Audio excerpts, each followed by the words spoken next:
আমি বানিয়েছি। দারুণ সুন্দর হয়েছে। পাঠাচ্ছি তোমাকে। আগে আমি বানাতাম এর থেকে পাঠিয়ে চওড়া দেবো, চওড়া, ঠিক আছে?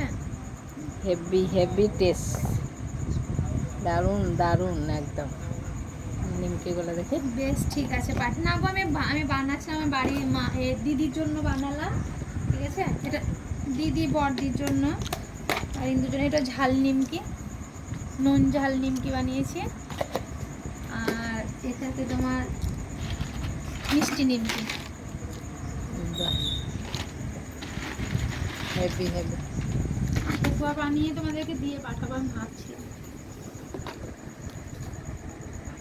ঠিক আছে, আমি বানিয়ে পাঠাবো। কাল পরশুতে পাঠিয়ে দেবো, ঠিক কালকে হবে না, পরশু দিন পাঠিয়ে দেবো, ঠিক আছে? হ্যাঁ, না হ্যাঁ, চলে আসছে। চিকেন নিবি? হ্যাঁ, চিকেন আছে, কল ঢুকছে। সারাদিন তো কাজ হয় ফোন করে।